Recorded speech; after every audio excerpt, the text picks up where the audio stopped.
단두대 매치라고 불리는 이번 승강전은 뭐랄까요? 롤러코스터를 타는 기분이 좀 들었습니다. 서로의 실수가 빌미가 돼서 큰 위기를 자초하게 됐는데요. 결과는 마지막까지 긴장감의 끈을 놓치지 않은 탑걸이 승리를 쟁취하고 다시 슈퍼리그로 올라가게 됐습니다. 이번 시즌부터 두드러지게 드러났던 것은 한 명의 에이스로는 이기기 힘들고 팀 구성원이 균형 있게 발전하고 짜임새가 있는 팀이 승리를 가져왔습니다.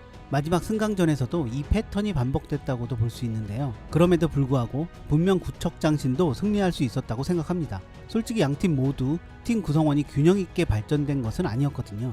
그러면 탑걸이 승강전을 승리하고 슈퍼리그에 올라갈 수 있었던 승강전 핵심 포인트를 짚어보겠습니다.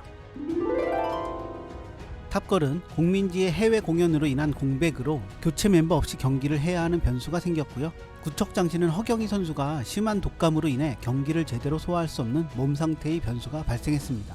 이 변수는 승패에도 영향을 끼쳤는데요. 탑걸은 교체 선수 없이 뛰어야 하는 심한 핸디캡이 있었지만 그나마 다행인 건 공민지 선수가 교체 선수였고 미안한 얘기지만 팀원 중에 가장 실력이 떨어지는 초보 선수였다는 것이었죠. 반면 구척장신은 에이스 허경희 선수의 컨디션 난조로 허경희 선수가 벤치로 나가면 아예 공격력이 제로가 돼버리고 전혀 다른 팀이 된다는 문제가 생겨버렸습니다. 결국 허경희 선수가 볼을 커트하고 공격으로 전개하던 그 찬스가 위기의 상황으로 둔갑하게 돼버렸죠. 하석주 감독은 탑걸의 수비를 압박하는 전술을 들고 나왔습니다. 이에 맞춤형으로 수비를 보던 허경희를 전방으로 배치했습니다. 반면 최진철 감독은 골키퍼 그리고 수비에서부터 풀어나가는 빌드업을 준비했습니다. 서로 상충되는 전술이었기에 누가 더 준비를 잘했는가에 이 게임의 향방이 정해질 수 있었습니다. 다만 하석주 감독은 허경희 선수의 독감을 예상 못했고 그로 인해 차설인이 나왔을 때는 그 압박 전술이 전혀 통하지 않게 됐습니다. 또한 최진철 감독도 연습과 실전의 차이, 선수들 긴장의 변수를 예상하지 못했습니다. 경기 초반 압박 전술의 승리로 게임 주도권이 완전히 구척장신으로 넘어가고 여러 차례 압박이 성공하면서 찬스를 만들었죠. 그 결과 허경희 선수가 한 골도 만들어냈고요. 전반 중반 이후부터는 탑걸의 빌드업이 서서히 나타나면서 팽팽하게 양팀이 맞붙게 됐습니다.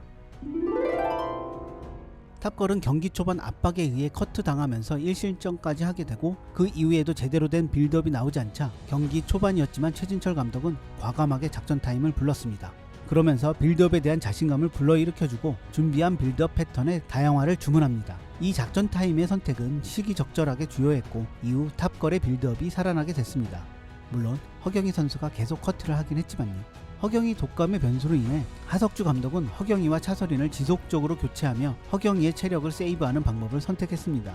그런데 후반 수세에도 체력 안배를 위해 허경희 선수를 교체했었는데 여기서 사단이 나버렸습니다.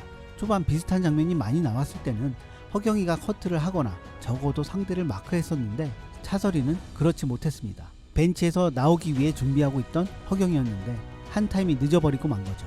감독의 순간 선택이 승패를 가르게 된 것이었을지도 모르겠습니다.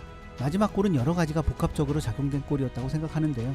허경희의 교체로 압박이 풀어지고 체리나의 멋진 플레이에 플러스 최진철표 준비된 빌드업 패턴, 이게 준비된 빌드업 패턴 중에 하나였다고 하네요. 체리나가 한 명을 제치고 돌파하면 반대편으로 김보경, 다영이 움직이면서 아이솔레이션이라고 하나요? 공간을 만들어주어 체리나가 그 공간을 파고들어 슛을 하는 패턴이었습니다. 여기서 마지막 백미로 초보 골키퍼 요요의 변수까지 더해졌습니다. 지난 경기 승부차기를 멋지게 막아내며 천국을 경험한 요요였지만 이번 경기에선 지옥을 맛봤을 것 같습니다. 초보는 어쩔 수 없이 초보였습니다. 손을 잘 쓰긴 했었지만 발은 잘 쓰지 못했습니다. 볼을 보면 달려들던 습관이 남아서 앞으로 나오는 것이 좀 과도했고요. 골키퍼는 앞으로 나오면 각을 줄일 수는 있지만 공에 대한 반응이 느려질 수밖에 없습니다. 체리나의 슛은 0.1초의 반응이 늦어서 먹힌 골이라 생각합니다. 정리하자면 허경희 교체, 압박의 실패, 빌드업 패턴의 성공, 초보 골키퍼의 약점이 어우러져 골로 만들어졌다. 핵심 포인트가 하나 빠졌네요. 골키퍼 태미의 급성장을 빼놓을 수는 없겠죠. 놀라운 반사신경은 이전부터 갖고 있어서 충분히 성장하면 골대녀 탑 골키퍼 계보에 올라갈 것 같다고 예상했었는데 생각보다 성장이 더 빠릅니다. 이번 경기에서 태미가 아니었다면 초반에 구척장신으로 승부가 결정났을 수도 있었다고 생각합니다. 그만큼 팀이 위기였을 때 태미가 여러 차례 선방을 했고 그것이 역전의 원동력이 됐다고 생각합니다. 결과적으로 탑걸은 공민지의 공백이 있었지만 주전 선수들의 정신력으로 커버했고 구척장신은 에이스 허경희의 독감을 커버하지 못했습니다. 허경희가 정상 컨디션이었다면 어땠을까 하는 아쉬움이 있겠지만 사실 허경희의 체력은 경기를 풀로 뛰는 체력은 아니었었고 이게 아니더라도 나머지 선수들의 기량 정체는 극심해 보였습니다. 챌린지 리그로 떨어진 상황에서 구척장신은 팀 리빌딩이 반드시 필요해 보였습니다. 다음 시즌 상대는 발라드림, 국대패밀리, 아나콘다인데 지금의 경기력으로는 다시 슈퍼리그에 올라오긴 매우 힘들어 보입니다. 탑걸은 유빈과 체리나가 이제 김보경을 받쳐줄 만큼 실력이 올랐습니다. 거기에 골키퍼 태미의 급격한 성장까지 더해져 점점 완성도 있는 팀으로 바뀌고 있는데요. 이제 마지막 퍼즐 한 조각이 남았네요. 그래서 더 다영의 각성이 기대되기도 합니다. 아직은 노력에 비해 실력이 올라오진 않은 것 같은데 다영까지 성장하게 된다면 탑걸도 다시 정상을 노려볼 수 있는 팀이 될 수 있다고 생각합니다. 탑걸의 승강전 승리 포인트를 짚어봤는데요. 여러분들은 어떻게 생각하시나요? 많은 의견 부탁드리겠습니다.